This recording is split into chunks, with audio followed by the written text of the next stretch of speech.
I think we're all here. All right. Well, how's everybody doing? Good. Wonderful. Okay, Good. terrific. All right, good.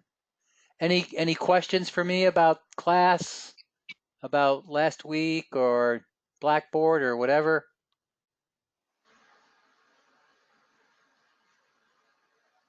Everything's going okay then? Yeah, pretty good. Okay. And Pat, we're going to talk, right? I saw your email to me, so I'd be happy Oh, okay, to great. to speak with you. Um, That's great. I'm moving on Friday, so this week is kind of um, activity filled with throwing stuff in So boxes. whenever you're ready, I can work with you whenever you're ready. Okay. All right. So, all right. Now, tonight we're going to talk about change, and we have two guest speakers, Catherine Zaranis and Radiance Dangerfield. Um, what I'm going to do is, because I know Catherine better than Radiance, um, they're both actually, well, Radiance is in our program, which is nice, and Catherine is an alumni of our program. I always like to tell people that Catherine holds the record for asking the most questions about the program before she applied. Um, she was very thorough, and if there's any truth to this old saying about you can tell how smart somebody is by the types of questions they ask, Question. well, she was brilliant because not only were there a lot of them, they were really good ones. So that was more than a few years ago, shall we say. So they're going to talk to you about change tonight, and they're going to kind of introduce themselves. So I'm not sure who's going to go first. Catherine, Radiance? I'm going to turn it I'll over get to you. started, Greg. Okay. Can you all hear me? Yes. Oh, great. Yes. Yep, yep. All right. Well, welcome everyone. Thank you for that kind introduction, Greg. And I love somebody had asked the question of how I met Greg, and Greg is true. It was true when he had, when I reached out to Greg, I started the program in 2006, and I was looking at MBA programs. And this is true. I had looked at 54 programs. So when I called Greg, he was like, "Wow, you've been thinking about this a while, haven't you?" So, and he very quickly, he most responsively responded to my questions. He got me excited about the profession, and I have been connected now to UMBC longer than any other organization that I've ever been a part of. And I think Greg is a really big part of that. So Greg, thank you so much for um, putting my master's searches at ease, and then inviting me to be a part of this great program. I can tell all of you that my experience in the program and continues to be extremely transformational. Radiance and I met through the class that I teach. I teach connecting instructional systems design and human performance improvement. And the topic tonight is something that we go into in the course. It will run this fall, hopefully. And I know last time Stu Weinstein had spoken to you a little bit about performance improvement. When I was in the program, one of my colleagues nominated me to be president of a local professional association called ISPI. And so I served as president just as I was graduating from the program. And I invited Radiance after she took my class to join the board, and Radiance joined the ISPI board, and we have stayed in touch since she took my class, and we most recently bumped into one another at another association. It's the Association of Change Management, because both of us have been involved heavily with change management activities. And I wanted to focus on this presentation tonight because one of the former students that was in my class when Radiance was in the class had reached out to me and said, "Professor Zaranis, why did we not talk about change in the program?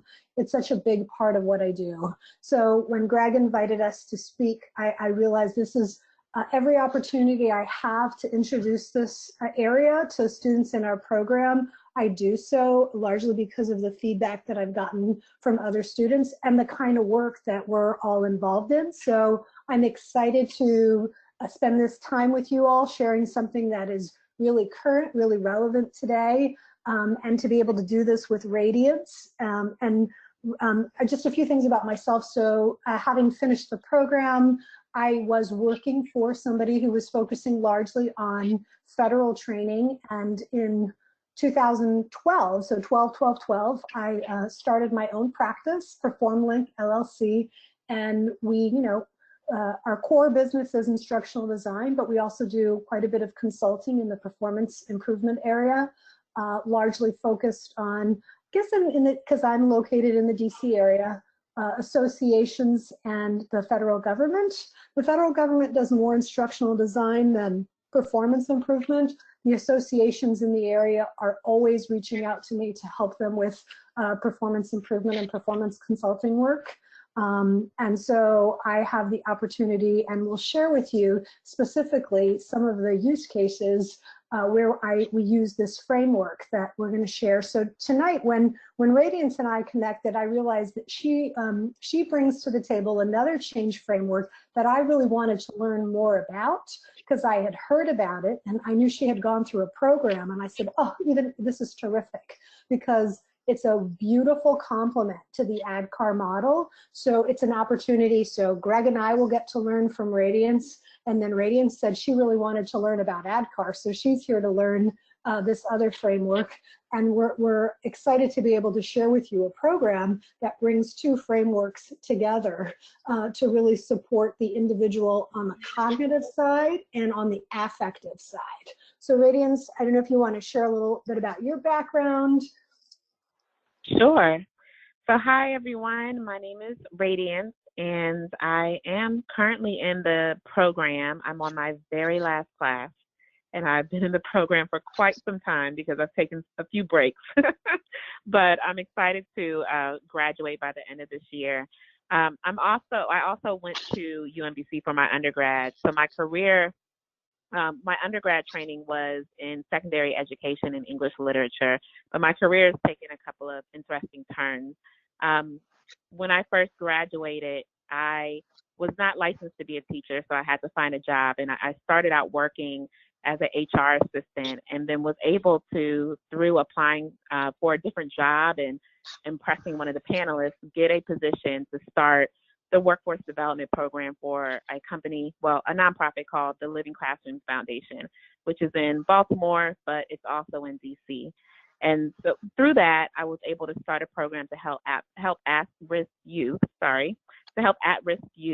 get the job readiness skills that they needed to find placement for them and support them after they were placed. And what I added to that program was my background in education. So I created a 2-week job readiness curriculum that they still use to this day. So that's one of my proudest accomplishments in my work. After some time, I did go back to teaching, and I taught for about 6 or 7 years in high school as an English teacher. And then there came a time where I made the decision that I wanted to leave the teaching profession, but I still wanted to focus on what I love, which is instructional design, which is teaching people and working with people. So I spent quite some time trying to demonstrate at my teaching job that I had those skills by doing professional development sessions for my coworkers and continuing my education. And I finally got a job as a learning and organizational effectiveness specialist at a healthcare data company in Bowie. And I worked my way up to manager and worked with that company for quite some time. I learned a lot from my former boss, who was more formally trained in industrial psychology. So a lot of what I learned from change came from her and her experience because she had such a strong organizational development background. And then I moved on to work for the company that I work for now, which is the Universal Service Administrative Company, where I was brought on to start their learning and development department. And we've been able to build a lot of wonderful programs and training. We won some awards for that. And that's kind of where I am now in my career. So I'm excited to talk to you guys today about the Bridges transition model, because as Catherine said, we had a lot of discussions about how they fit together. And whereas ADKAR is more of that cognitive process and it really kind of fits neatly with project management, Bridges is all about the internal process that people go through, the emotions that they go through with change. So I saw a lot of your questions were about, What about people who have had bad experience with change, or their attitude towards the change, or they've gone through too many changes? And I'm here to tell you that you are not alone. The organizations that I work for, we've all experienced that that type of response to change in one way or another. So I think Bridges is a great way for you to coach yourself if you're going through change, but also coach the people that you work with, and to help build their capability to manage change internally. Great. Nice. Thanks so much, Radiance. All right. So we'll just get started here and share with you what we hope you come away with. So you'll come away with at least 2 frameworks. So William Bridges and the Jeff Hyatt ADKAR model. And what's really wonderful about this, and it fits nicely with the course that you are all in, when you move out of an instructional design role or a specialist role into a management role, inevitably you're going to be invited to be a part of a change process. Anytime somebody is learning something new, there is a behavior change. So intrinsic to our profession, we're all involved in change in one way, shape, or form.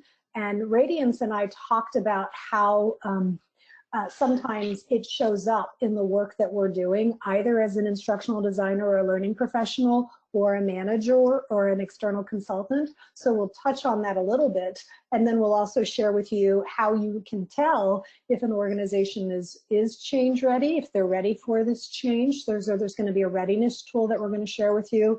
And the reason why these frameworks, especially the ADKAR model, in the ADKAR model specifically, it draws out very concretely where learning and development and training come into place in a change effort. So you get to see where it fits in and how to build around your skill set, your existing skill set that you're developing as instructional designers, to be able to see how other groups that may be supporting change. It could be somebody in marketing, could be somebody in human resources, it could be functional business teams that are supporting a change effort for which learning is a part of. And so by having exposure, and that's what we hope tonight, having some exposure to the ADKAR model, you'll have language where you can actually be able to speak to these other business partners, and maybe even help them get comfortable with the change, because they don't know how all of you are going to work together. So our hope today is that you'll get exposure to a few change frameworks, and that you'll also then have some tools that you'll be able to use if you're working individually on a change effort, or if you find yourself on a team with different functional groups as a manager or as a consultant that is part of a larger change effort. All right, so if only it were this easy. So why are we talking about change? I've talked about it. It's hard. It's complex and it's difficult. And change means different things to different people. When I do this workshop in person, I have people do an exercise that I saw up at UMBC that was led at an ATD event by a woman that had us facing each other, facing our partner. And then she asked us, the instruction she gave us was, change 3 things about your appearance after you've turned your back to your partner, and then present yourself so you could share what you'd seen. And I learned through that exercise that even the word change, it really means different things to different people. Sometimes a change can be just a shift, just moving something around, right? Another thing it could mean to people is a loss, right? They're feeling this loss of what they were doing before. And then for other people, it's a gain. And it can be all of those things at different times. And so it's just recognizing that people feel a shift, they feel a sense of loss, and they may feel a sense of gain in this change process. And these frameworks that we're going to share with you are going to help people to process, navigate, and move forward in each of those emotions and those abilities. Lastly, when you are leading change efforts, as I mentioned before, you're working across the organization, And so you need different tools. These tools are a little different than what you learn when you do needs analysis as an instructional designer. So we're just trying to give you even more tools in your toolbox when you're brought into change initiatives to be able to partner and work with other people in the organization. All right, so I want to build on some of the questions that you all sent in. Thank you so much. I know Radiance said we had talked about things. Radiance is going to touch on resistance. I know that folks had asked where, my experience, so I will talk a little more closely, but I have largely led enterprise-wide change initiatives for local associations, mostly in the technology area and sometimes in reorganization areas. Somebody had asked about my background and the word appreciative inquiry. I was thrilled to see that somebody asked that question. We go very heavily into that topic in the course that I teach, but appreciative inquiry is another framework, which we're not going to cover tonight, but it's a framework for positive generative changes. And so this is a way to actually design the change. So it's a methodology for reimagining a better future, and we learn that framework in the class that I'm teaching, and it's focused with a positive light. I'm just going to look through a few more questions. ADKAR, which will go into a great depth, is a 5-step process. And so if you have very little experience with change, I find the ADKAR framework to be the most concise and the most impactful. Prior to learning ADKAR, folks often talked about the John Kotter model. And the Kotter model had eight steps in it, and it was really about large strategic multi-year changes, like 5-year changes going through culture change. And I had recognized that most organizations, they may go through that, but that, that it was more common to do things like the types of changes that are described in the chat that you all talked about, more micro changes, developmental changes, transitional changes. Sometimes it could be transformational, but it wasn't common. And so I wanted to make sure that I had a tool that I could share with you that helped you deal with changes that were more common in your organizations, and a framework that you could use. The projects that I've worked on revolving change have largely been about 9 to 12 months. So, and we'll get into greater detail of those. Let me look at a few more of your questions. I'll look to cover some of them that I don't think we're going to hit on very tightly. And then we'll also cover some at the end. Somebody had asked about the strength-based approach in my background. We cover that. It's interesting. That is also covered in the class that we teach in the fall. So in addition to talking about appreciative inquiry, we talk about the Gallup strength finders and using a strength-based approach. So if you're interested in learning more about that, that's something that is covered in the Connecting Instructional Systems Design and Human Performance Improvement. Somebody had asked a question about my Peace Corps background and how it helped with ISPI, which I thought was a brilliant question. My first job out of college was as a Peace Corps volunteer in Romania, and I think it really did position me well to serve on the ISPI Potomac chapter board because it was global. I learned how to capacity build, and I was a volunteer, and ISPI it's a volunteer board. It's a volunteer working board. So my 2 years in the Peace Corps really served me well. And I'm proud to say, and I hope Radiance, I don't know if I think I shared this with you, but the local ISPI Potomac chapter has won 7 consecutive Chapter of Excellence awards since I served as president. And when I stepped in, I brought in other colleagues from our program to serve on the board, and we put into place a lot of the systems thinking skills that we learn in our program that have stood the test of time and have helped support this local association. So I can tell you that I'm very proud, both the Peace Corps experience and the experience that I continue to have through UMBC and the impact that it has on the local professional community. So I just thought I wanted to share that the skills that you're getting really do set you up to be able to use evidence-based approaches that build sustainable results for organizations. The last thing I'll share is somebody had said, how do you work your way up from bottom, in the ladder to reaching professionalism? I share this very often with folks. So there are two things I want to share. And a lot of people, when they're thinking about joining the program, they reach out to me because they have heard me speak at a conference, or they've met me through ISPI, or they used to work with me at some point and they said, Catherine, how did you get to do this? So I encourage you to find a mentor or mentors. I know that I had 2 when I was in the program. I had 3 when I started my business, and now I have more than that.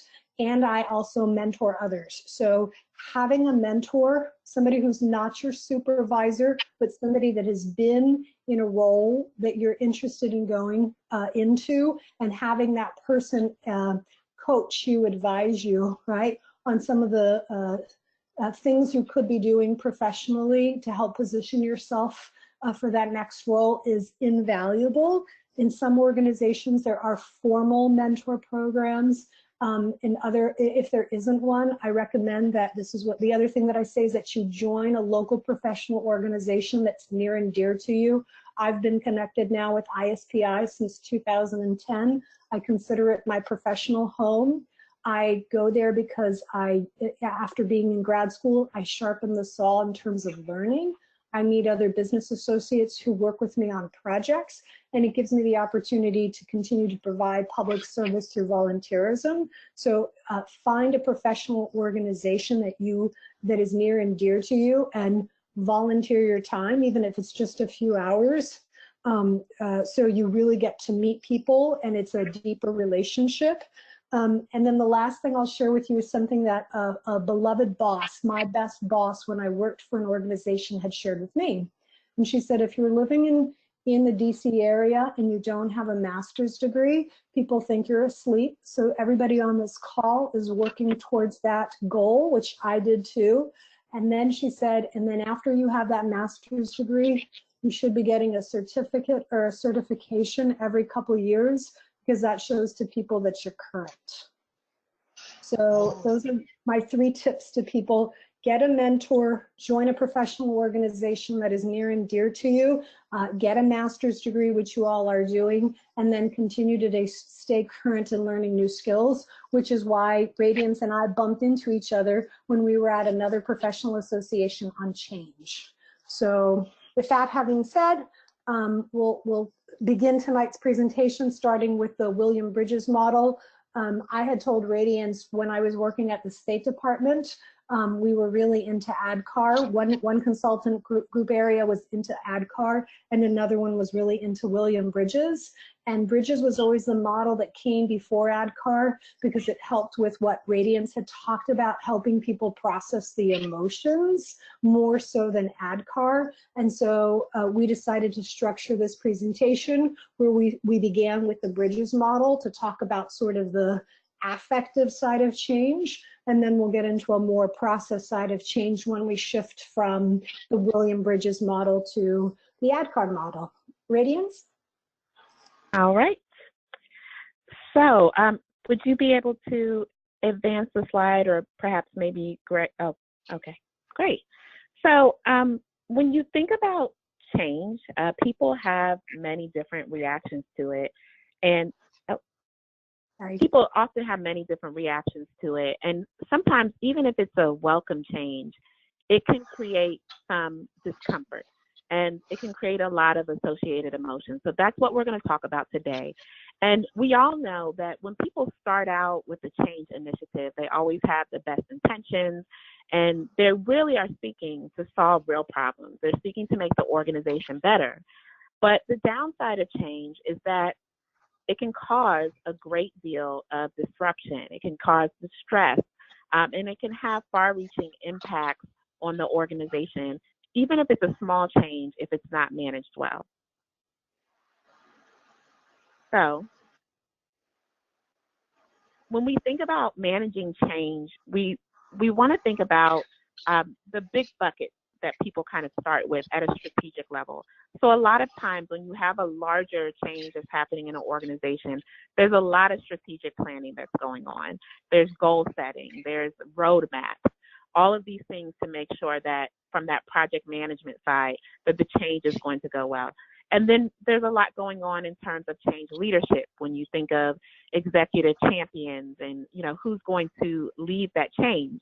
And that's really important as well. We need to have leaders that are able to lead change effectively. But a lot of times what's missing are people's ability to manage the transition of the change. And we're going to talk about what that is. So the Bridges model, if we can click to the next slide, is based on William Bridges' book, Managing Transition. And it's a great model to think about change, not just from a strategic or an organizational level, but also from a personal level. So if we think about change, just to reframe it a little bit, one way to look at it is that change is just a single event. It's situational, it's external to us. So somebody put in an example of moving from one LMS system to another, which you will probably experience a lot along your career in L&D. And the change in that is when you have officially turned off that old system and turned on the new system. Or if it's something personal, if you go and you decide to get a drastically different haircut, that change is when they've chopped off all of your hair. So it's a situational event and it's outside of us. Next.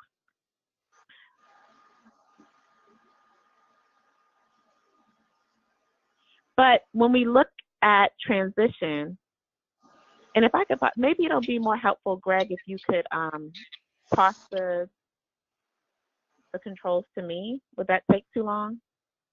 Nope, I'll do it right now. Sorry. Okay. Oh, no worries. Okay. Okay. It should give you something to click on yes that you accept. I think we see your desktop now. Oh, you do? Okay, wonderful.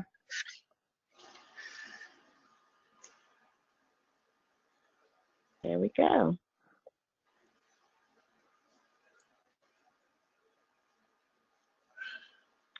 You can all just imagine your favorite elevator music as I am getting this ready to go. Okay. All right. So when we talk about transition, transition is an internal process. It's something that happens inside of us. So it's a psychological reorientation. What does that mean? That means that as we adjust to that new world after something new begins, we are going to go through a process. Our emotions are not instant. Our perceptions are not instant. Our attitudes are not instant. And so we go through a process as we get used to that change. So you can see some examples here where one of the changes may be you move to a new neighborhood. Now this is an example, might be an example of a welcome change. Maybe somebody's really excited. They bought their first house or they're purchasing their dream house. And that's wonderful. So the change is move-in day. But as you go through that transition, it's about getting to know the new neighborhood. It's about figuring out, well, what's my favorite restaurant now? Or even adjusting to a new routine. I don't know if anybody's ever done this. When you come to a new place and maybe you drive to your old place, or you've gone to a new job and you drive to your old job by accident because you're so used to that old way. So even if it's a welcome change, there's still an adjustment. The same thing if you get a promotion. So yes, it's an exciting thing to happen to you. But as you go through accepting more responsibility and learning those new skills, maybe you're moving from an individual contributor to a manager. There's a huge transition that takes place with that after you've signed those papers and your title has changed in the system. A lot of what first-time managers go through is just that adjustment of seeing themselves as the manager.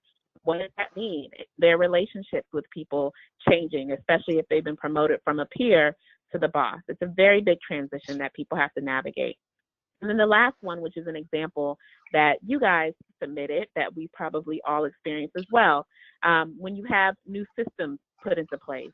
So our office will be implementing Office 365 soon.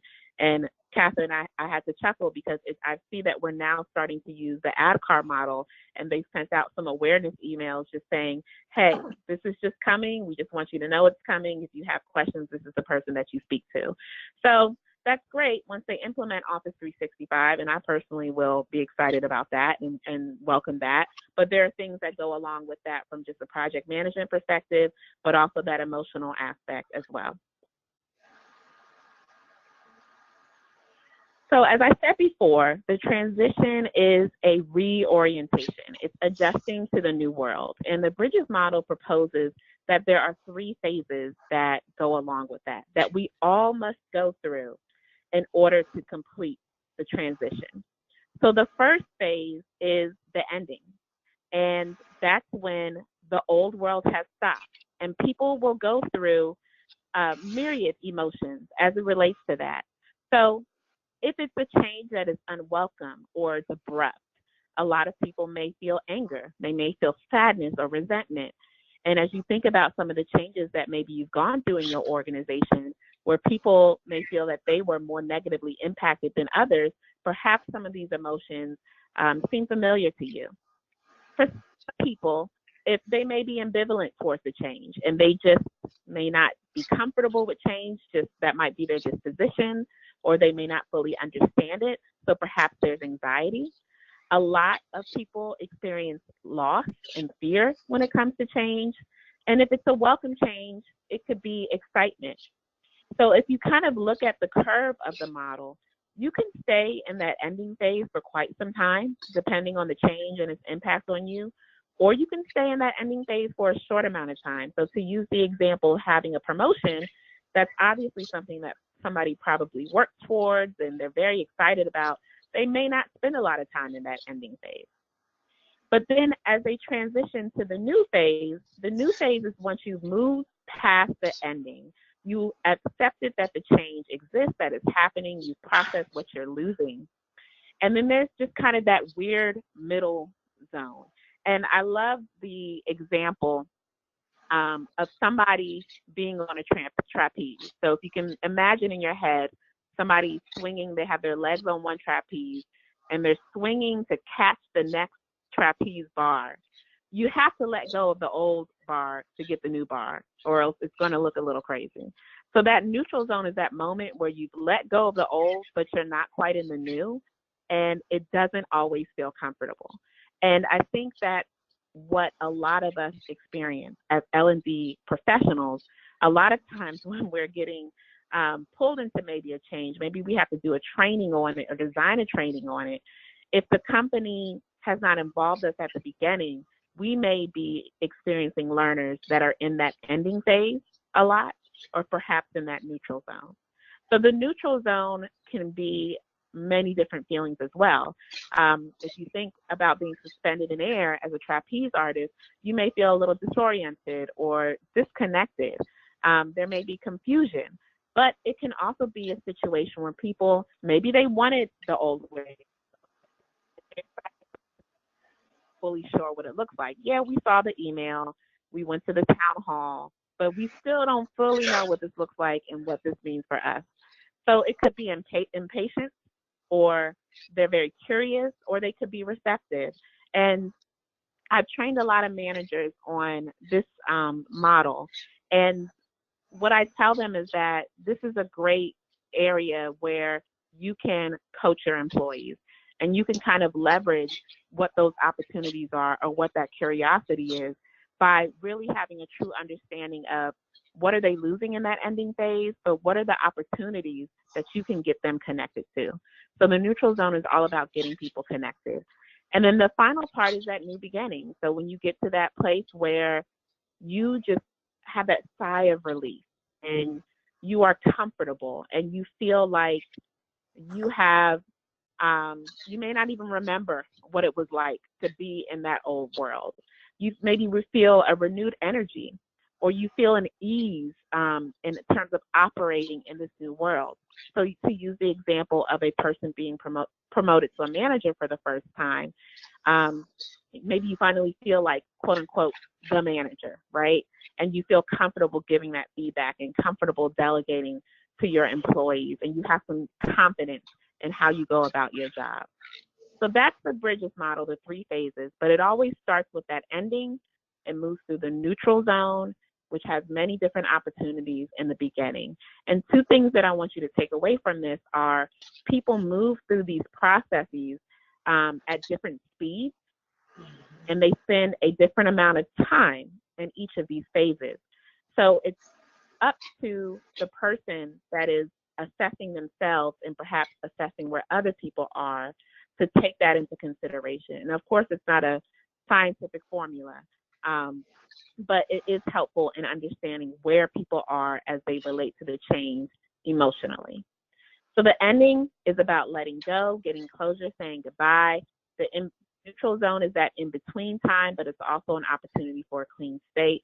And that new beginning is like that feeling, it's like putting on warm socks on the dryer. Like you just feel really good and you're ready to go and be a part of that new world. So here's the difference in terms of maybe how we traditionally think about change. When you think of change leadership, it starts with where they want people to be. We want this new system in place by June 30th. Everybody needs to have that on their computers. Or we want this reorg completed. Everybody needs to be in their new departments with their new titles by August 30th. And that is the goal that they're working towards. That's that event, that change. But transition, once that change happens, starts with wherever people are. So from a manager perspective, it's saying, okay, Jimmy on my team feels like he's losing a lot here. So he's in that ending phase, and I'm going to coach him and communicate with him a little bit differently than maybe I communicate with Sally, who is in that neutral zone because she's really excited about this change. So you have to assess where people are.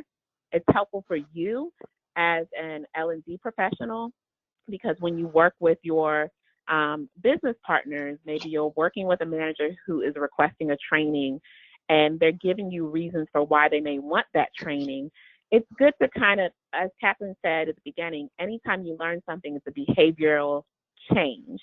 So it's good to really think about where is that manager with this change? Where might their people be with this change? And to work that into your analysis of the situation. And transition management and change management are both critical. So if you don't plan that change correctly, it's probably not going to work. But if you don't consider the transition, what the human beings that you're working with are experiencing and going through, then that change can feel quite painful. And it can create a lot of baggage within organizations. So one of you guys mentioned kind of that change saturation, like always feel like we're going through changes, or people that have gone through really bad changes. And that all feeds into how people may be receptive to the new change. And the thing is about the transition is that you don't always see it. It's what happens underneath the surface if you think of an iceberg. So people aren't going to come to you and say, hey, I am, resisting this change and I'm not happy with this change because I feel like I'm losing my status, or I feel like I'm losing my turf. I was the person that was the expert on the old system, and now we have this new system, and I'm afraid like I'm going to lose my job. Well, a lot of times, 9 times out of 10, people are not going to say that to you. It shows up in different ways, right? So we need to be able to have that framework in our head to be able to interpret what people are saying, but also maybe what they're not saying, and what some of their actions and behaviors may be saying, so we can support and coach them as well.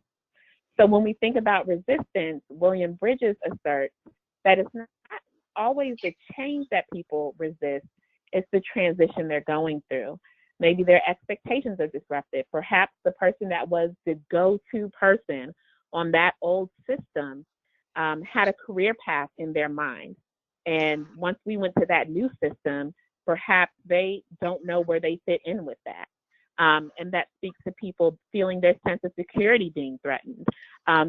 Fear, if you've learned anything about emotional intelligence, is a very, very real thing. And it impacts our biochemistry. It impacts our ability to think critically and to make good decisions. So a lot of times people are acting out of fear. they're acting out of feeling out of control. Maybe they don't have that trust where they can speak up. They are afraid that they'll look silly, or perhaps they're missing key information that's going to help them through that resistance. So the way that you think about transition, it's like a marathon. You don't start a marathon by running, as fast as you possibly can in the beginning. And I actually feel a little inauthentic using this because I've never run a marathon, but it came with the training. But you don't start a marathon running as fast as you can. But you do need to pace yourself so that you can get to the end when you get there. So here's another way to kind of think about that model that I walked you through earlier.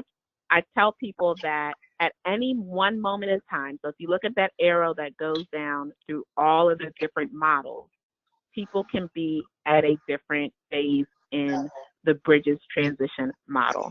They could completely be finished with transitioning. They could be at the ending phase. They can be in the neutral zone.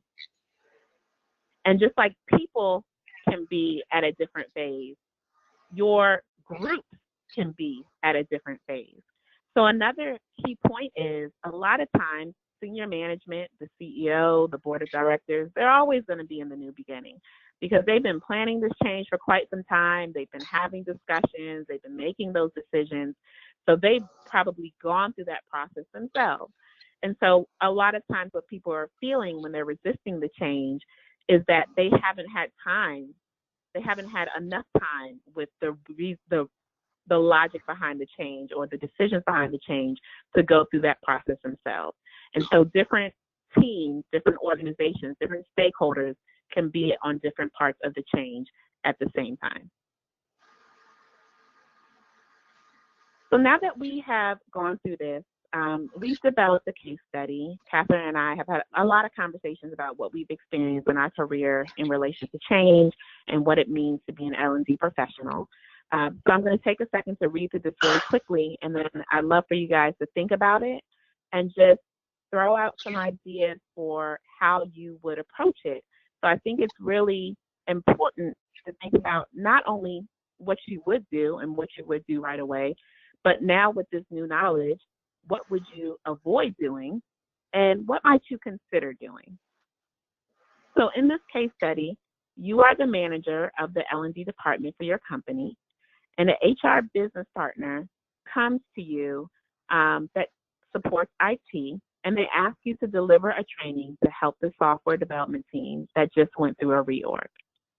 A lot of employees are upset with this change, and it came to a peak during a team meeting. So the manager is coming to you, and this manager is very concerned that key people are going to leave, and the manager wants everyone to go through a change management training. So how would you approach it?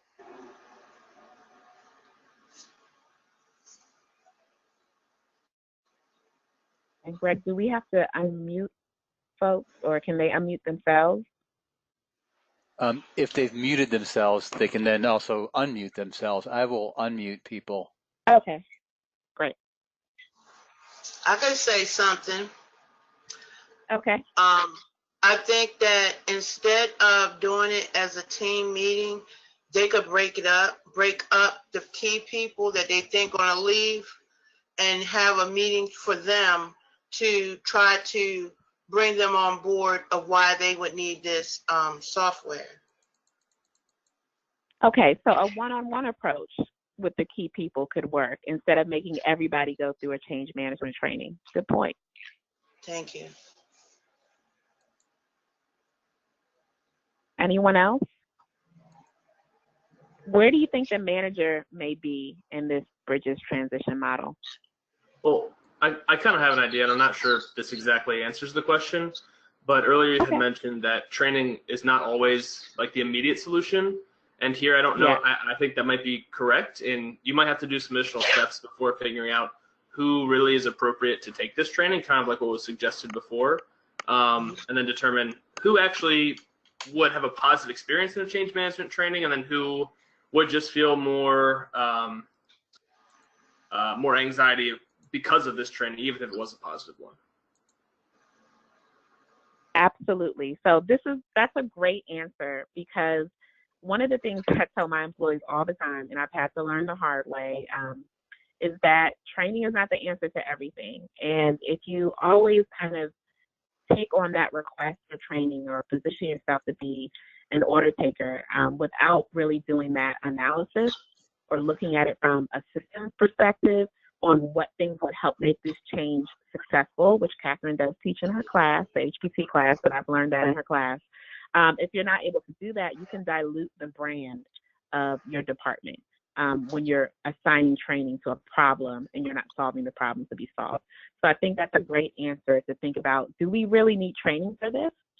And to zone in on really kind of the emotions of the manager, because he or she may be feeling anxious, they may be panicking because of the feedback from the employees or the impact on the employees, and jump right to training when that may not be the solution. Anybody else?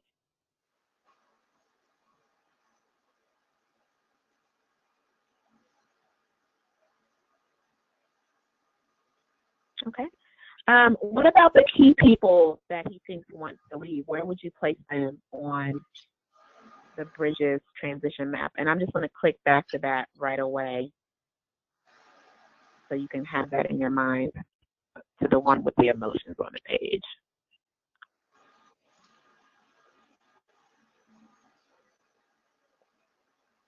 Where do you think the key people may be?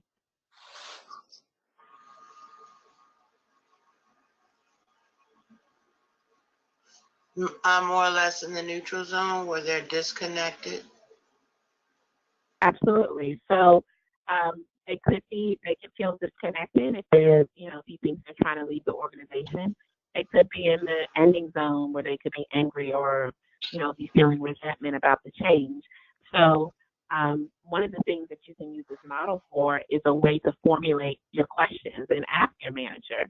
So what are you hearing from these key people that's making you think they may want to leave the organization? And in the full Bridges model training, they actually give you, and in the book as well, they actually give you statements that people make to help you diagnose where they are in the change model. Obviously, you don't have time to get to that tonight, but if you take anything away from this, use this to not only just assess the requester, but to help them think about where their people may be in that change model so that you can do a proper analysis and make sure you're solving the problems to be solved. So before I move forward, and I believe that the scenario is the end of my section, it is, does anybody have any questions about the Bridges model?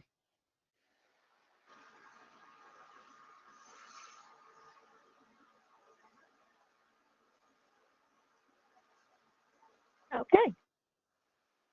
All right, so at this point, I will pass it on to Catherine. Great. So I just want to check in with everybody. We're a few minutes before the hour. Would you all like to take a short break before we turn over to ADCAR, or would you like to keep moving on? Good to keep going. Yeah. Okay. All right. Well, Radiance, can you leave this slide up for just a second? And I'm okay with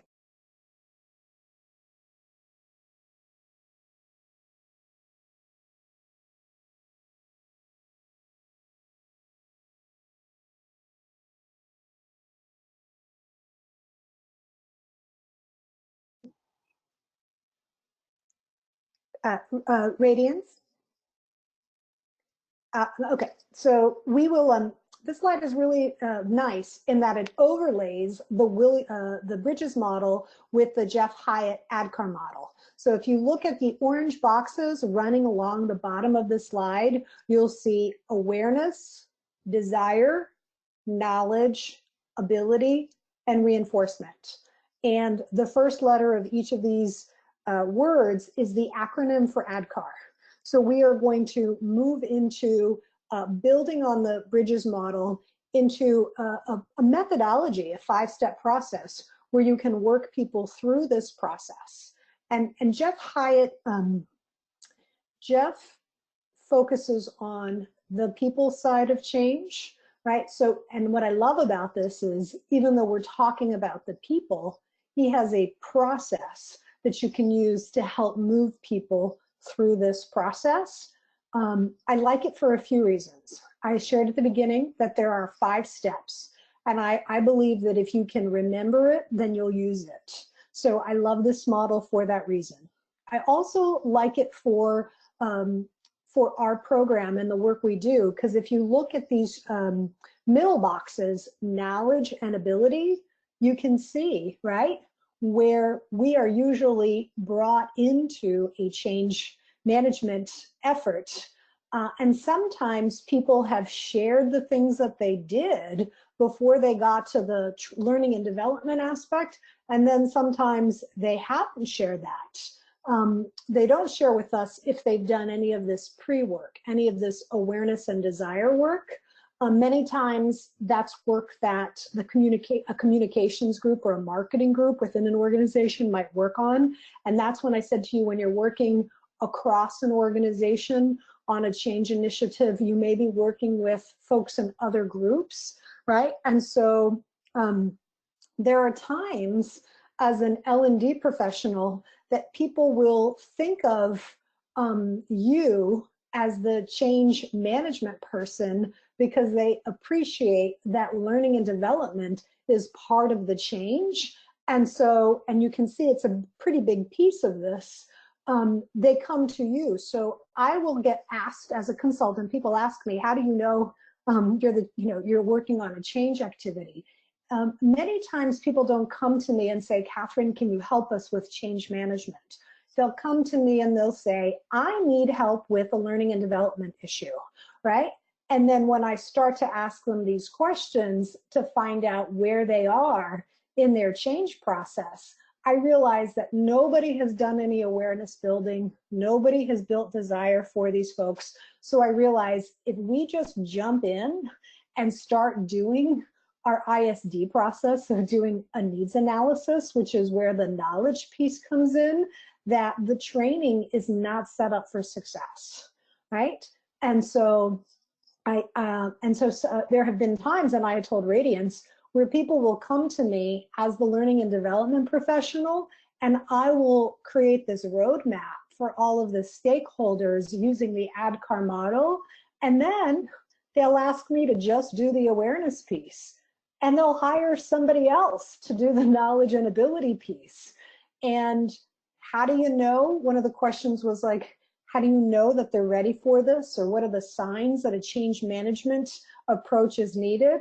Where I can tell you in this particular instance, the project was 10 months behind schedule because the person that was leading the initiative did not know that he needed to build awareness.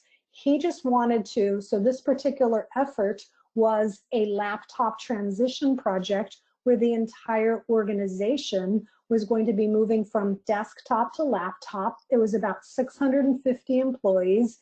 And he just wanted to start handing out laptops to people, right? He was an IT director, and he assumed that, people, anybody in the organization would just take up the laptop, where, his other team members said, oh, we should work with somebody who can help us navigate this change. So then they came to me and they said, can you just do the training, Catherine?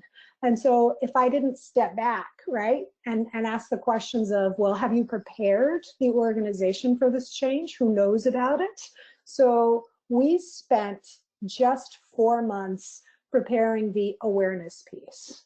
And in a few minutes, I'll step you all through sort of at a high level how to begin this process. And then I'll share some of the stories. Most recently, the laptop transition project, but I have used ADKAR explicitly for 3 different projects, and I'll share with you at a high level what they were, and maybe a few details around how I used it, and then we'll do a case study where you'll look at a scenario like we just did with Radiance. So Radiance, could you advance the slide?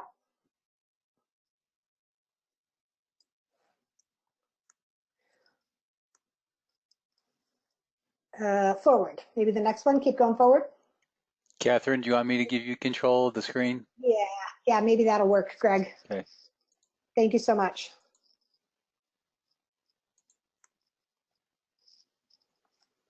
All right, as Radiance says, we'll just move to some All right, let's see here.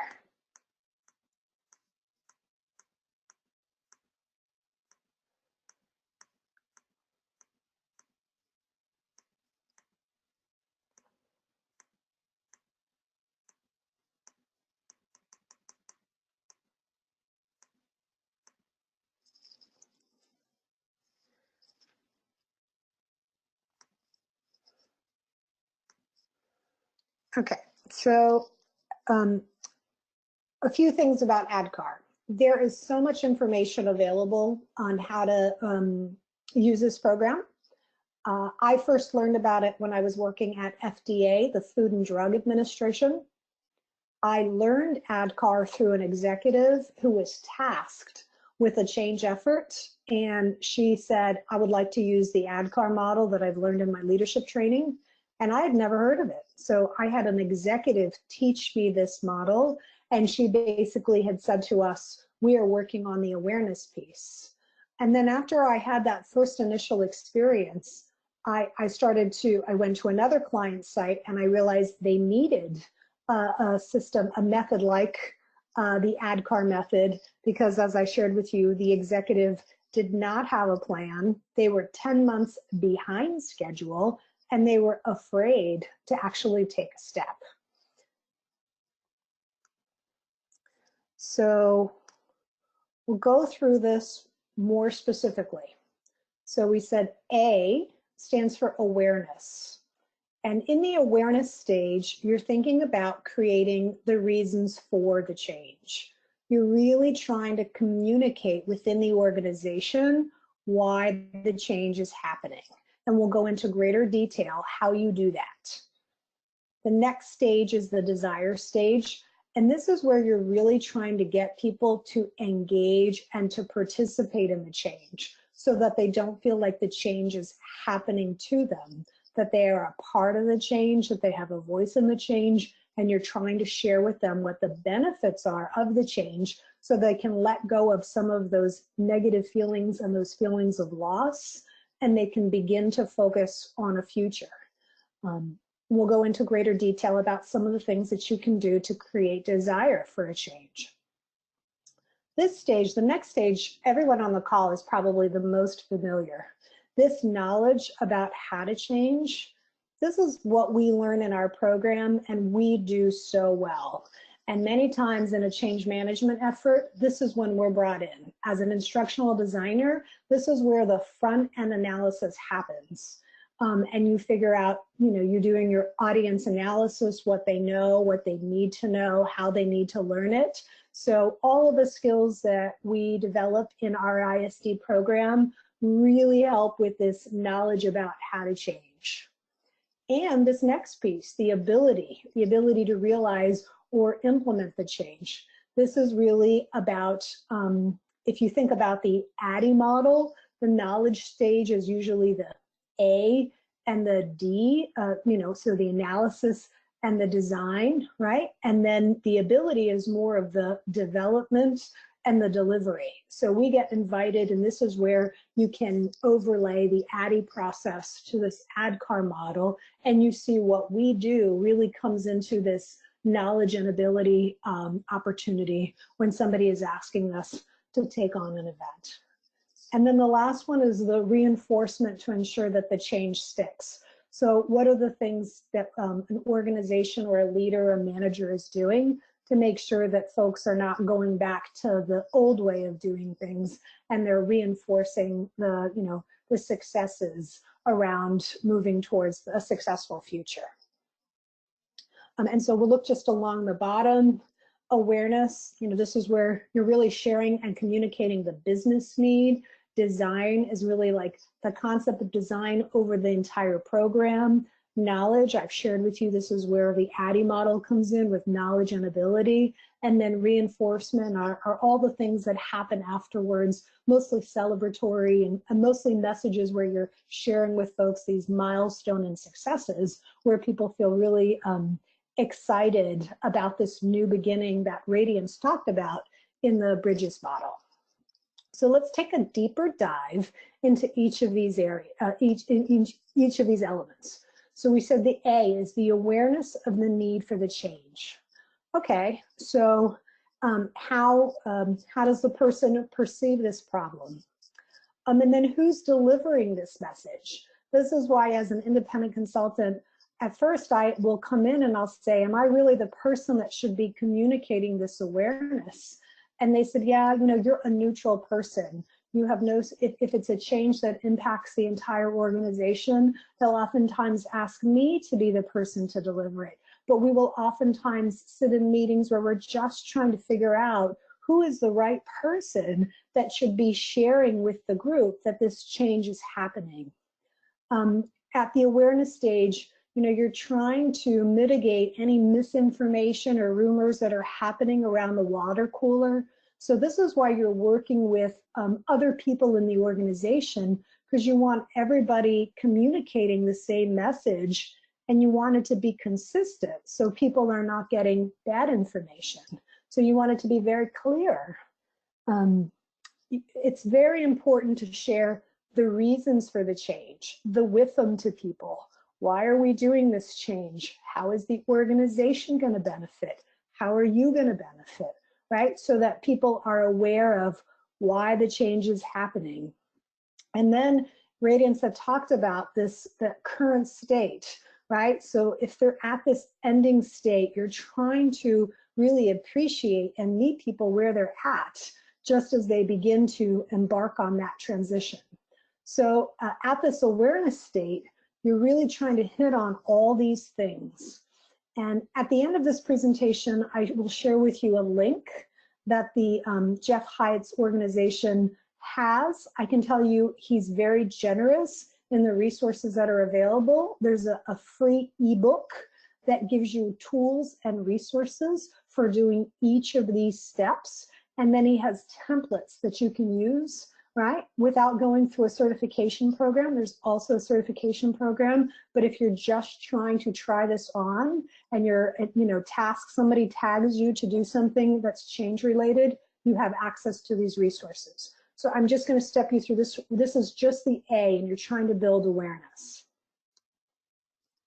The next stage is the desire. So the desire to support the change and participate in the change. This is as you're trying to get people to move through that neutral zone where they're disoriented, right? And so you're trying to create various correspondences and touch points with people to help them want to move to this next change. One of the most powerful things that I've heard from change management experts is around attachment theory, that the more you can create a physical and a visual awareness for people for where they're going, the more powerful and the more desire they have to move. And sometimes it's an actual tangible thing. Sometimes people will give you, and I've heard people talk about it as like an adult binky blanket. So if the change is going to be really traumatic for some people, what can you give them? And maybe it's a little squishy ball with the name of the change project. And that's really important because they have something to hold on to as they're moving into this next stage. So what are some of the things that you're doing to create desire for the organization? What do you know about the organization's history? What do you know about individuals' personal situations, right? Where you can support them either in a group setting or in a one-on-one setting, right? That you can help them to get excited about the change and let go of some of those negative emotions from the ending phase. What are some of their motivators? And again, like the what's in it for me. And these are things that can be communicated in different ways. In a little bit, I'll share the various ways that you can communicate some of these elements and desires for change. The next stage is the knowledge. And as I mentioned before, this is where everyone on this call, you all are experts in this K. Coming through the UMBC ISD program, you know about the capability of the person to learn. You've learned this through the needs analysis. You're aware of what resources are available to provide education and training. People are probably coming to you in the organization to help with that. You know how to help people access the existing or required knowledge. You're probably aware of what people's current state of knowledge is through your analysis, right? As you're doing your needs analysis right before you get into a design plan, right? So this knowledge stage, this is, and as you can see, even just one of these letters can require a very deep subject matter expertise. The next one is knowledge of how to change. So, you know, in instructional design, we talk about whether it's a cognitive change, a psychomotor change, or an affective change. So is this something that people are going to have to do physically? Is this something that people are going to have to do intellectually, cognitively? Is this something that people are going to have to do affectively? Are they going to have to change a mindset or a belief around something, right? So as you've done your design, you're figuring out what kind of different skills people are going to need to make. And then this is where you start to design those resources. And then you carved out the time available. That's what the training represents, the training delivery, the time available for people to learn these new behaviors and maybe in multimodal ways. So you, people on our call, we're the experts in helping people to figure out this ability, how to deploy this new learning, what resources are available, what's the best way to help reach each of those different types of learning capabilities. And then finally, we come into this reinforcement stage. So how do you celebrate the accomplishment of the milestones? Sometimes people will have visuals, right? Where you have a goal, maybe it's an enterprise goal, and people see it as soon as they enter a building, right?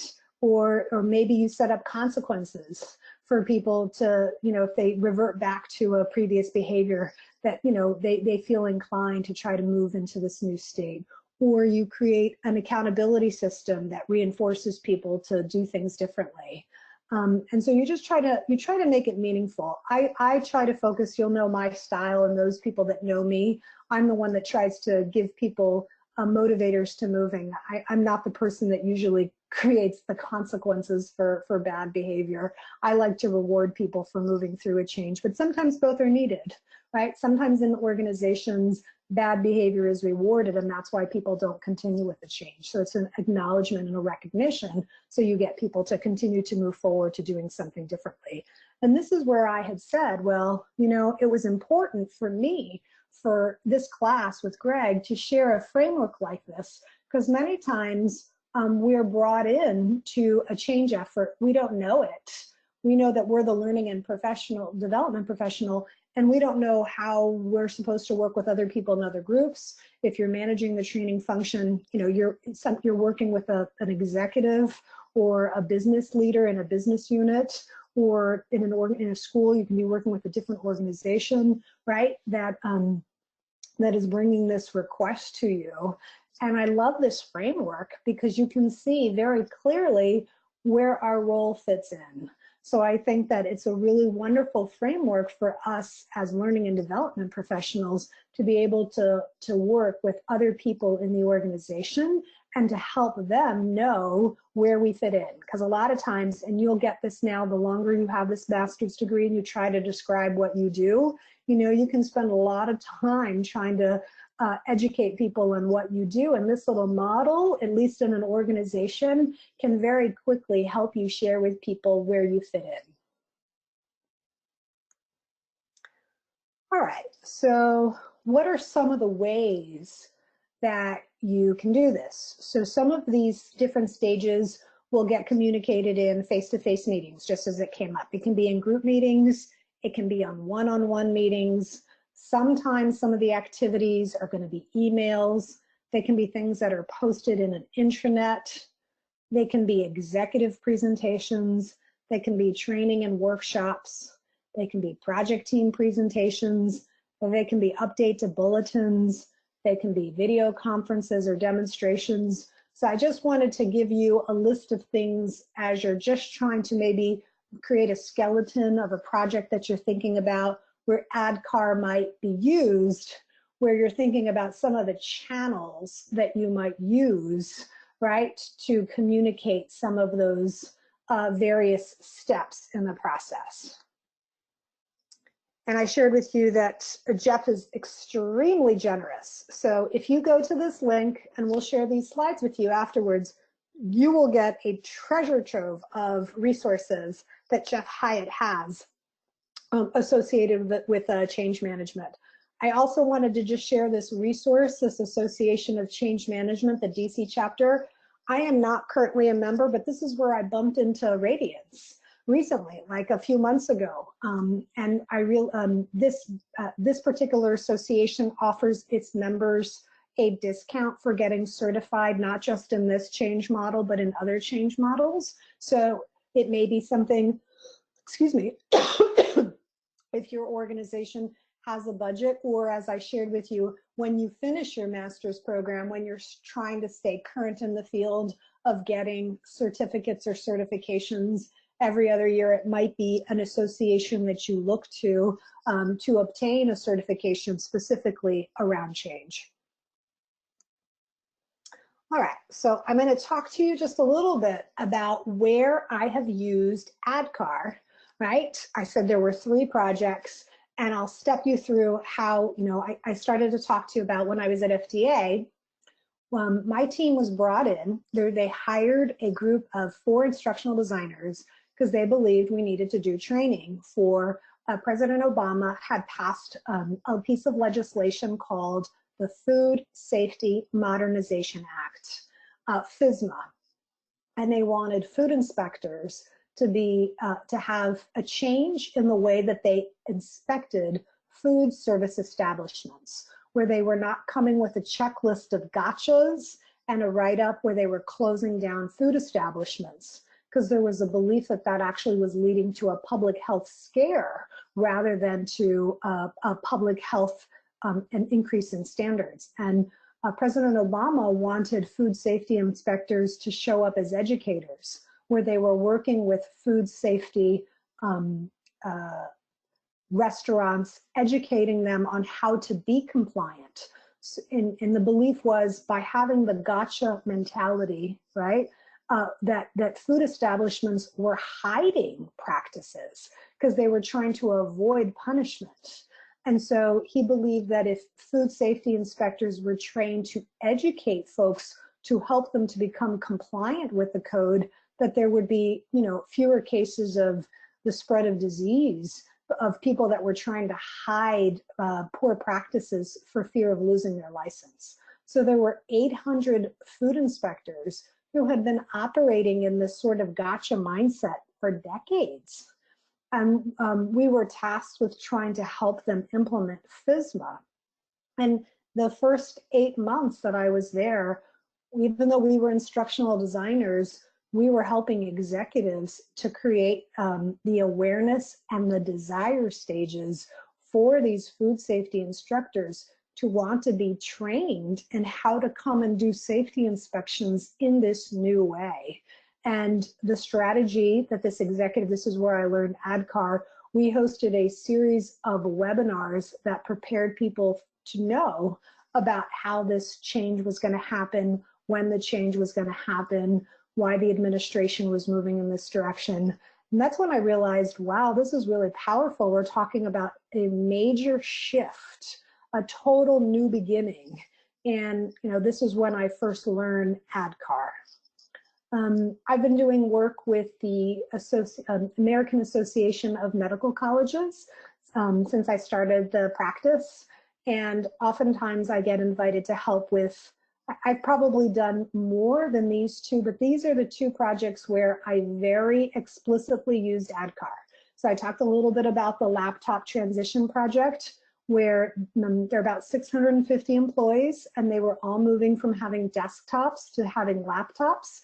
And I was asked to come in and help train them. And that's when I created, in my proposal to doing work for them, I literally took out the tools that I had from this website. I assessed their readiness for the change, and I'll show you the scoring. We'll do that in a little bit. And then I created all of the activities that I would do for each of these stages. And then I was brought in with my team to basically build the awareness stage. And what we did is the organization decided to roll out the laptops in 15 people increments over a 15-week period. So every week, it took us 4 months to come up with the presentation. So just imagine, it took 4 months of weekly meetings with a team of 5 people just to come up with the clear messaging so that there weren't rumors and misinformation about why people were getting laptops and why they were not going to have their desktops, and then what the process was going to be. And the process was really the rest of ADCAR. Why was this change happening, right? When were they going to learn these new skills? What were the different ways that they were going to be able to do this? And by what time would the entire organization have these new laptops? And oh, by the way, were there any policies that were impacted by it? Has the telework policy changed at the organization because of this change? So this is why HR was with us in these meetings. Communication was telling me about language that I could and couldn't use when I was sharing with the organization different things. So then we just, over a 15-week period, they brought me in every week after we created this awareness presentation, and I shared with various groups. And it was funny, they kept calling it the training. And I can share with you, I don't always, one of the tips that I tell people in my classes, I don't oftentimes correct. Nobody likes to be wrong. So when people will say, Catherine is helping us with the training, we never did that. My group never did the training. We never taught people how to use their new laptops. We never taught people how to use the software. What my team did was this awareness around change management, and they called that instructional design. So I just want to share with you, and sometimes I'll take the time on one-on-one to correct people, but many times they don't care what it's called. They'll say to me, Catherine, you just keep doing what you're doing. This is exactly what we need. But so it's just helpful for you to know when somebody calls you in and says we have a training problem, that you know that they're ready to actually receive training, right? So with the laptop transition, I can tell you they were not. And being trained and knowing about change management allowed me to still give them what they needed, right? And I never built the training. So that was the other example. This last example, same client, they build technologies for medical teaching hospitals, and they were going to be combining 2 different tools into one. And they wanted me once again to help them create all the messaging around communicating that this change was happening to their stakeholders, various medical universities across the country, talking about when the changes were going to happen, how the change was going to happen. And in this instance, they actually hired us to build the e-learning too, where we were training people how to use this new system. So just a little bit about how ADCAR can work. All right, so now I want each of you, you talked about some of the change initiatives that you had going on in your office. So I want you to think about the readiness for the change. And if you have a piece of paper, we're not going to be doing any high math, but I want you using this framework. So we're going to put little scores next to each of these areas. So think about a change that is either happening in your organization that you're a part of, or one that you're leading, right? And I want you to create a score, right, where you score 1 if you don't think people are, if people are not ready for the change, and 5, right, if they are ready for the change. So 1 if they're not ready, and 5 if they are. And then to add notes. And then for each of these areas, I want you to score, right? So when somebody brings you in and says, we need training, right? You might pull out this quick little readiness tool and start to score after you've asked people questions, what they've done to prepare people, how people are ready for it, right? You're stepping them through the William Bridges model that Radiance was sharing before, and you're giving them a score. So let's just take a few minutes. And when you're ready, when you've come up with a score for each of these areas, just type into the little chat for us and let us know that you're ready. And it doesn't have to be at your work. If you don't have a work project, you can actually think about your own personal change. I know, and I'm cracking up, that Radiance had said, they used the marathon example, and I saw pictures of the Army 10 miler. I am preparing for the Army 10 miler in October this year, and I can tell you I am not ready. So I'm going to use this readiness tool for my own personal self. So you can think about a personal change that you're going to be embarking on, or if there's something at work, or it can be family. I know I've run this workshop and people have used examples about training a child to do something, a transition that they're working on. So take a minute to score things. And then once you're ready, just type in the chat saying, I'm good, I got it, I'm done. So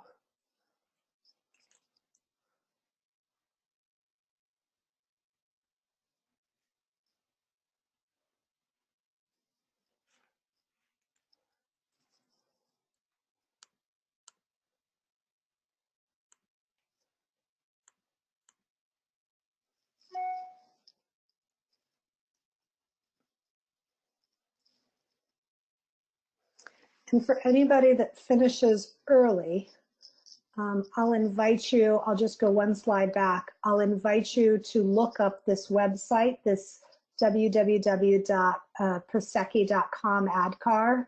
And the only thing they ask you for is your email address. And that way you can get access to these materials if you choose, or you can just have a look at the website while we wait for other people to finish working through their readiness tools.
And Greg, maybe you can let me know if I'm not sure if I'm seeing, I see that Bradley Wells has indicated done. I don't know if anybody Right. else.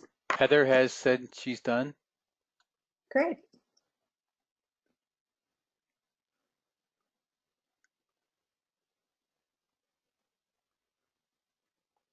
Connor, Stacy. great. Stacy's done. Okay.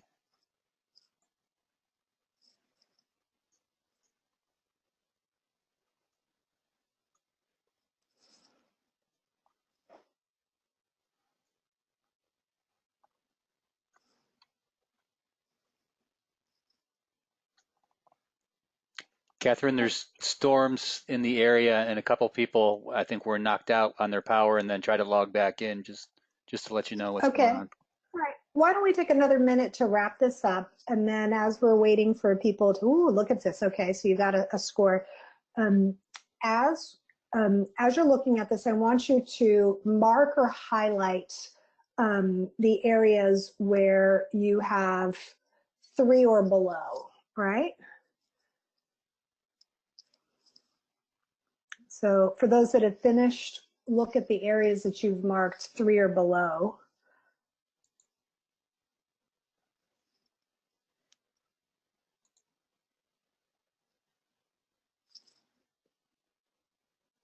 And this will give you an idea of the organization's readiness and the area. Okay.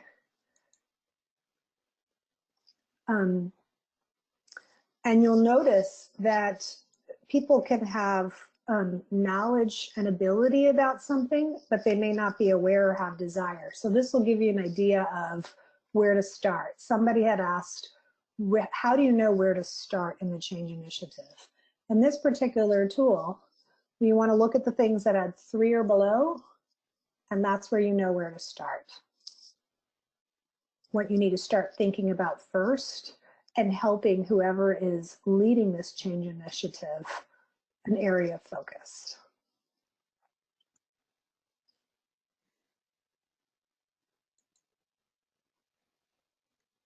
Okay. Is anyone wanting to share with the group the area that the project that they thought about and what they learned about this readiness tool, and if they think the organization or they're personally, if where they're ready and what now they've learned, where they need to focus?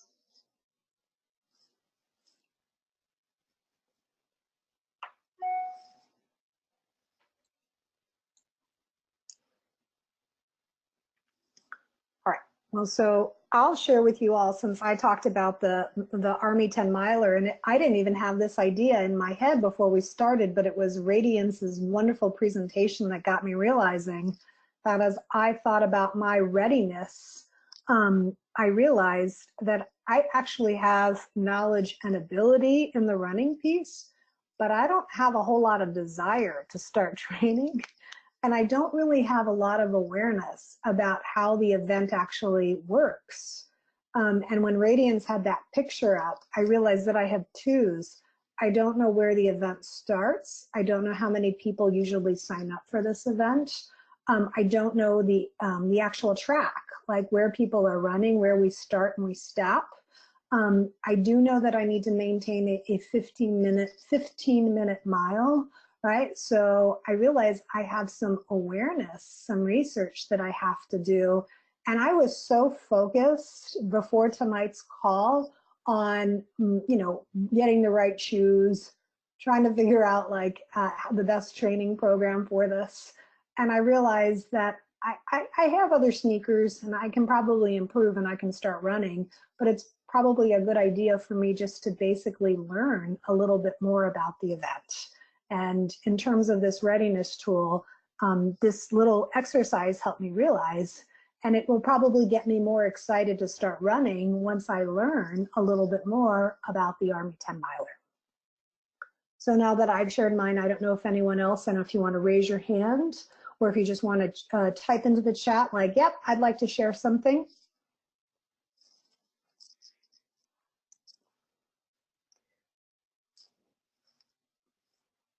All right. Oh, I cannot unmute. All right. Bradley, are you good? Greg, are you able to unmute Bradley for us? Okay, I'll give it a try, see what happens. All right. All right, he's unmuted. All right, cool. Thank you. Just said I couldn't do that. Okay, so I work, just as for background, I work at an elementary school as a 4th grade teacher. And so recently, we're getting a new curriculum for the reading curriculum starting next year.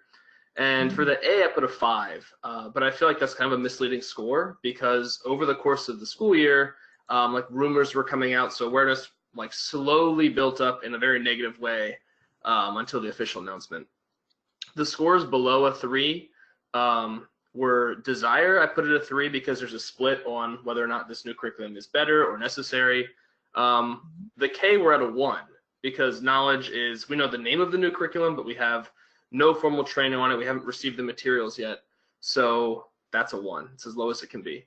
And the R for reinforcement to retain, I guess for this, there's not much of a choice. So I put a 3. I wasn't sure on that one because that's what we have to teach. So we have to continue to use that knowledge. So yeah. Will people get punished or penalized if they don't start using it? Or is there any way they can fly under the radar and no one will know?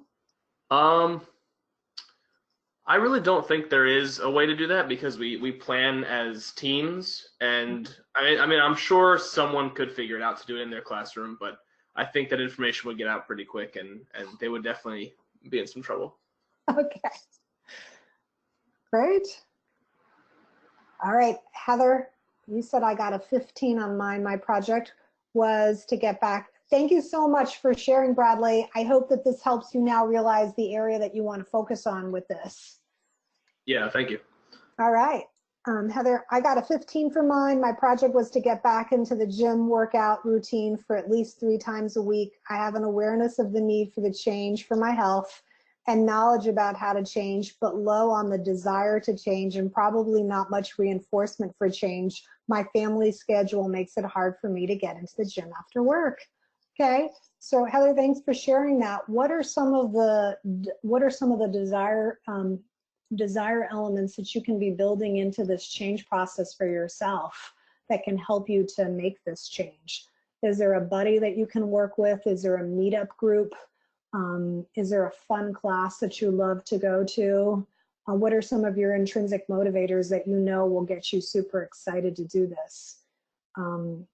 Is there an event that's coming up that's going to motivate you to, want to, I don't know. So is there a specific health goal? I know for myself, I have a targeted, my doctor says if you want to avoid pain meds, heart meds after a certain age, you want to target X by X.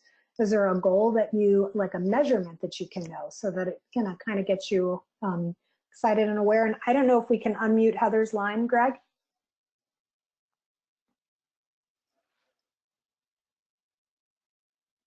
Oh, hello. Can you hear me? Yeah. Hi there, Heather. Hi. Sorry, I got to move. My kids are on their devices and being loud. So yeah, I don't know. That's kind of the big question, isn't it? Trying to get yourself motivated to get into the gym. The closest thing I can do that sort of kind of worked is I joined a gym that's literally in between my home and my job, so I have to pass it in order to, on the way home. So it's almost like I'm shaming myself into going like, see, you're passing it again. And I just try to keep my stuff packed and ready to go. So I can't really say it's more of a desire, but it's almost like, I don't know, I guess that maybe falls more under the reinforcement. I'm not entirely sure, but. Yeah, you have a reinforcement in there. So why did you join this gym? Are there things that you love to do there? Yeah, they do have some good classes. So that does help. I do enjoy it. I always feel better about it once I'm done. I never regret the workout. So I just try to remind myself of that. Hey, you felt good when you did a workout.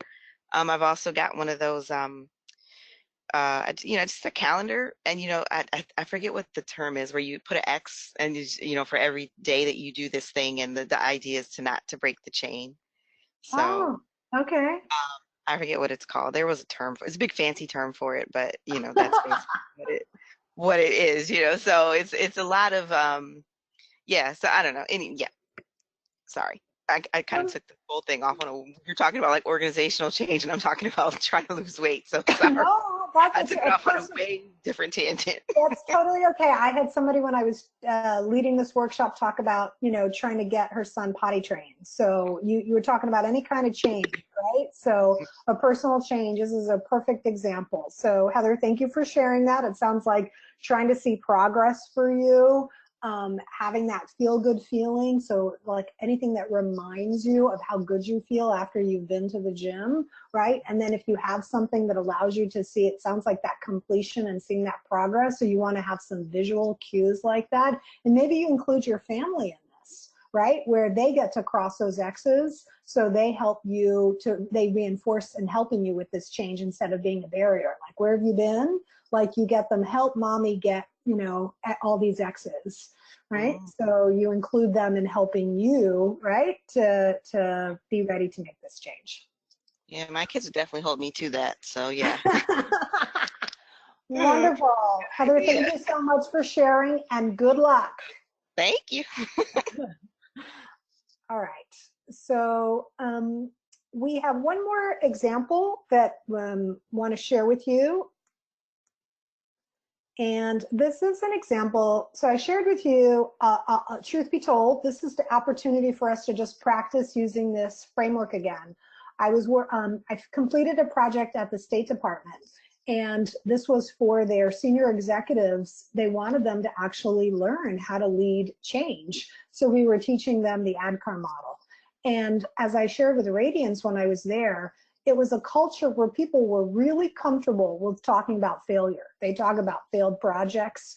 They talked about, right, but nobody was willing or could come up with a success story of a change. And that was one of the reasons and in my class, I talk about appreciative inquiry and how difficult it actually is for people to talk about best case. For some reason, we're really comfortable telling people about our inadequacies or our failures, but we're less comfortable celebrating successes and talking about positives. And so I was asking for a use case for using ADKAR, and nobody could come up with one. So I had to reverse engineer one and come up with a case study, which is what I've shared with you, and step you so we could actually practice seeing how ADKAR could work in teaching executives at the State Department. So here, this was the situation. It was a reorganization, and there was a new department with a new mission and a service. So the new department was to deal with an emerging issue affecting the organization. The department offered a new service. It was previously only offered by a partnering organization. So they brought this new service into the State Department. And as a result of this, this mission was going to be, that's what they called offices. This new mission was going to be having to form a new identity and a new mission. So one of the challenges that they only had one type of staff, and they didn't have any staff that had this skill, but they realized that it was really important from a public policy standpoint that the mission dealt with this. So the impact of this change, it was going to double the size of the staff because they were going to still keep the people that they had, but then they were going to be recruiting staff that had this new skill set from an organization that had no expertise on their effort. And that they also then needed middle managers to manage this, and then they hired a new director. Okay, so it's like major changes, lots of changes. So the result, the company had very little in the way of a clear vision, infrastructure, standard operating procedures, training, team cohesion, erratic meetings, limited transparency. The old staff morale was low because they needed to do this thing and they didn't have the skill. They felt overwhelmed, and then they also felt overwhelmed by the rapid growth as they were trying to move into this new office, double in size. Some were resentful of the increased responsibilities due to the expansion of the mission of the new office. And for some people, their job responsibilities were really changing. Some people were really focused on policy and they had to move into this middle management level. Some people had to get cross-trained. It was more of a social work skill and they didn't have this skill, right? And so the new staff really lacked clarity regarding their roles. They felt disconnected because there were these social workers that were working at an embassy that largely hired foreign service officers. So they ended up having high turnover and arbitrary telework while they were dealing with all this change. So I want to just use this scenario now that we've practiced readiness. We've talked a little bit about the ADKAR. And in the chat, given what you've heard a little bit about this example, what are some of the things, and you can decide, you can think about this, and where you see need, you can choose to do the readiness tool first, where you score this organization with each of these elements, and then decide what would be some of the things that you might do to help this group go through this new change where they're reorganizing, where they're trying to double their staff in size, and where they're trying to actually form a new identity and have a new mission with a totally different skill set.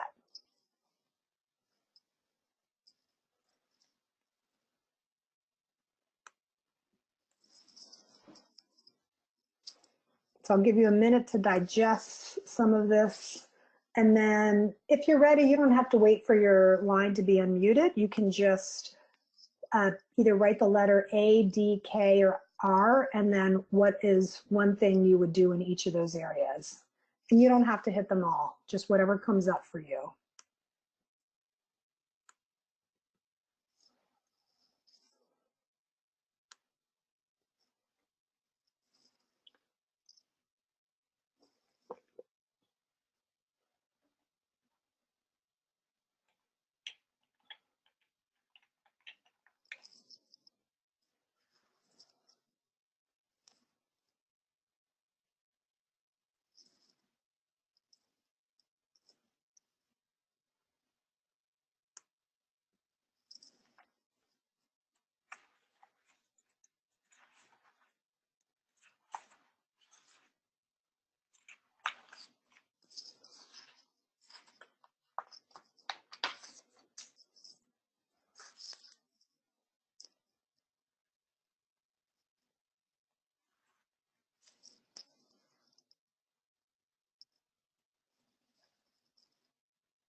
Great. I see that Pat has already listed. I see the ability to change. They doubled in size and added new middle management, and this is too much too soon in addition to creating a new change. So that's great. Like, what are they doing to prepare some of this staff, some of this existing staff that may need to serve in this middle management role, right? And how much time are you giving them to be able to step into that? Needs to be forefront of the new staff. Right, the new staff needs to have some awareness, like why were they brought on? Why has this new, like what was going on before and what does this, how is that ending and what is the new beginning, so that they're not confused because they come into an office and their work is something that's totally different than what everybody else was doing. And D will also need to be due to low morale and the overwhelming feelings of the old staff. That's right. How do you create desire for both people, the new people to learn what the people were doing before and to help teach the existing staff this new skill set, and the existing staff to have interest in learning something that they never went to school to study, but it was a really important foreign policy issue for the US government to have, right? And then how to help them get ready to want to learn this new thing. These are all really excellent, excellent, excellent ideas. And I hope that this, hi, can you hear me? Radiance. I can't hear you. I don't know if your line is muted. Greg, I don't know if you're able to unmute Radiance's line for us. Okay, Line is I'm trying. It says attendee can't be unmuted until they enter their PIN. Click to send PIN. Okay, I'm doing that. okay. While you're doing that, I see that Heather wrote ability. I wonder how much they will actually be able to get done since they're grown so much so quickly. The size seems to hinder their ability to react to change and to do their jobs efficiently. That's right. It's like, what did this leader do to help prepare people? And you have to remember, they hired a new director who's coming in to try to do all of this. And what did this person do, right, to help prepare those staff? So you can see very much how this is a training issue, very much a training issue, trying to train people to have very new, different skill sets. Great, Heather. Radiance, I don't know if you've gotten the pin yet and if you're trying to speak. You have to, I believe you have to check your Gmail account, Radiance. Oh, she entered it and it didn't work. Oh. I'm sorry to hear. Okay, let me try and send it again. All right. This is the first. All right, well, while Radiance is doing that and you're trying to come in, I will just, we won't go to the questions yet. I'll go to an action planning so people can type this in, and then, we'll come back to Radiance if she's able to do. So what is one thing that you learned or confirmed from tonight's session? And what is one action that you intend to take as a result of today's session? So if you can think about these two questions and then type those in, maybe we can troubleshoot and get Radiance on the line with us, or Radiance, if you want to text me something and I can be your voice. Hello. Catherine, can you hear me now? Yes, we can. Oh, hi. Okay. I just had to call back in. I just wanted, before we went to the one thing you learned, just connect it back to the Bridges model in your case study with regards to the old staff that felt a little bit of resentment, or they felt a little overwhelmed, or the new staff feeling disconnected. So one of the actions that can be taken, and I work a lot in management and leadership development, is even in a training, having the managers plot where their staff is on the Bridges map, but also for the staff that's in the ending phase, really identifying exactly what it is they're losing, and to make sure that they acknowledge it, even if it feels trivial. So one of the ways that we've used the Bridges model is when we closed a site for my old organization. And it was the worst kept secret, but it still had an impact on people. So as they finished some of the strategic planning, they brought me in to teach the managers the bridges model and to help brainstorm some ideas on how we can make the change feel less disruptive to them. We help them plot their staff. And one of the things they brought up was like the staff has their go-to lunch places and they know where everybody sits. And even though that may seem like it's something that's small, we really wanted to make sure that we acknowledge things and made things easier for them. So one of the ideas we came up with in our brainstorm was to have the people at the new site that people were going to be transferred to partner up with somebody that was coming to that new site from the site that closed and give them a tour of the area, and for different teams that collaborated together to have lunches. So that's just an example of, how you can incorporate bridges into your analysis. And those are some of the things that will impact people's desire to change before you even get them to the point where they are ready for the training. Because if there's some emotional blocks, then people may not be ready or motivated to learn. Excellent. That's really I love this. I love that you and I are doing this presentation together and we're able to link these two frameworks to show again the affective and the cognitive side of kind of moving people through. All right. Thank you for that, Radiance. And I see that Heather has started to also type in something here where she wrote, I like using the questionnaire to help think about ADKAR and to help zero in on the barriers to change, what they might be, as well as what steps that could be taken to help overcome those. Thank you so much, Heather. So, when Radiance and I were working on this, she actually told me she was excited to have a readiness tool because she wished she had had one on a recent change project. So you're not alone in appreciating that tool. We'll see if any, Greg, I don't know if there is anyone else that's typed anything in and I'm just not seeing it yet. Yeah, I'll read this. This is from the questions here. Some people are using the question communication. And let's see, Sean said, oh, I'm sorry. All right, so this is from Stacy. This is the first I've heard of either the bridges or the ADKAR model. With this being brand new, I wanted to take some time to process all of this and learn some more on my own, especially about ADKAR. That's from Stacy. Great. Thanks, Stacy. And then Stacy also mentioned too, but one I didn't see this. The group seems to have a lot of resources with no direction. Oh, I'm sorry. This is from the previous one. Sorry. I jumped the gun on that one. Okay, I think we're up to speed on the responses, Catherine. Great. All right, so I guess before we go into a wrap up, I know that we had started off with some of your questions. I hope that Radiance, the presentation that we brought to you today, incorporating bridges and ADKAR, allowed you all to get an introduction to change management and the ability to see how it links into the work that we do as L&D professionals. It helps give you some tools if you're having to work with folks in other groups.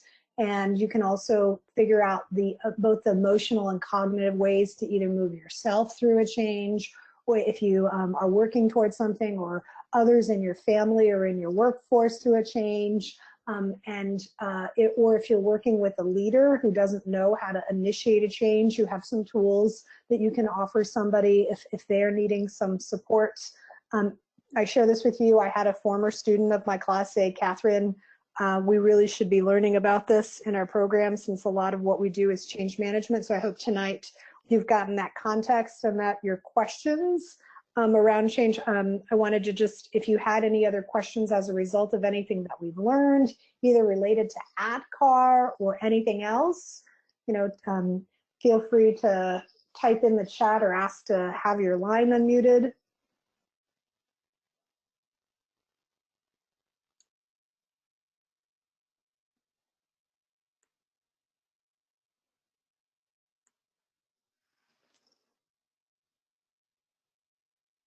And Greg, if you see anything come through, just give us a cue.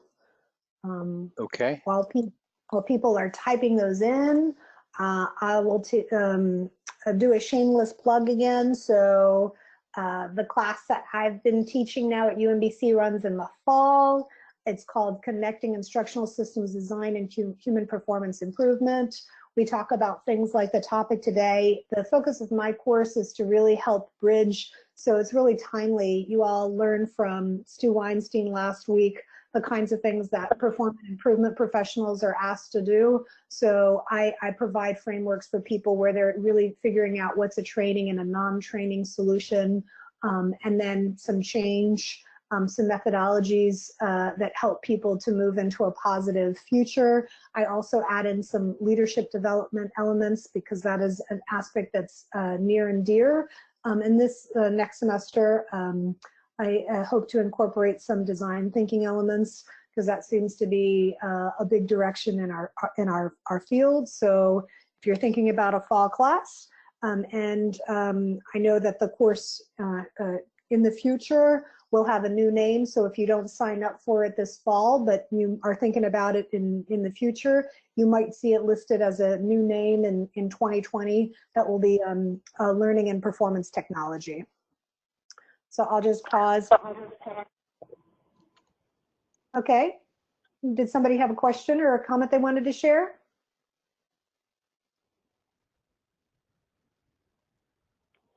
Well, I'll share one just about the course. As I said, I'm about to graduate from the program very soon, but Catherine's course was one of the courses that I feel was very instrumental in my career and having me feel like I was able to have a strategic discussion with leaders in my organization and to have a seat at the table.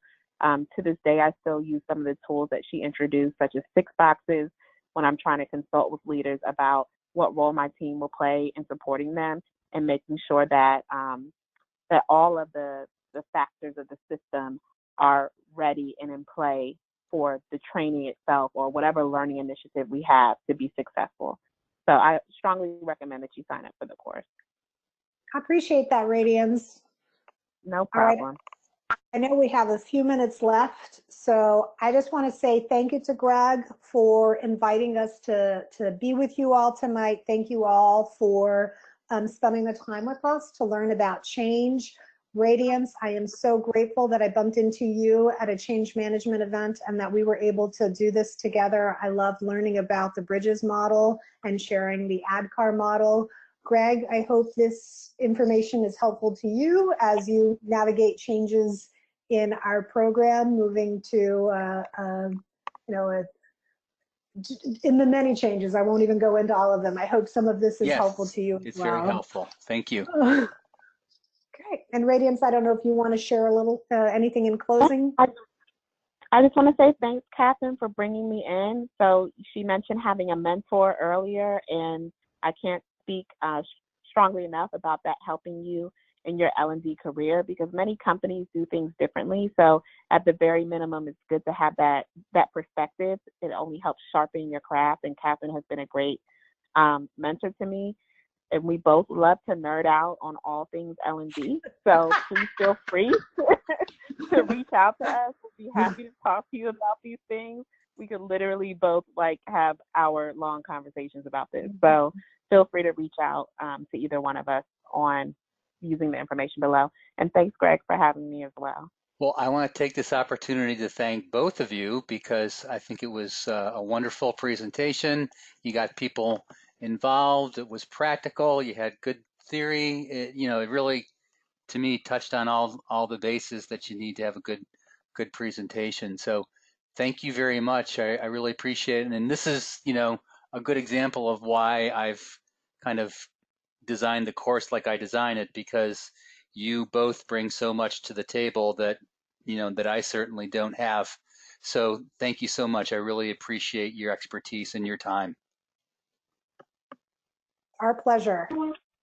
All right. All right. So I know we're at the hour here, so we want to, I didn't share this with you at the beginning, but I am I'm certified in laughing yoga, so at the end of my sessions, I sometimes lead people through laughter. And one of the things that we do is just to end on a positive note. So I'm just gonna, like, since it's late in the day, if everyone can throw up their hands and just say, yay! Yay!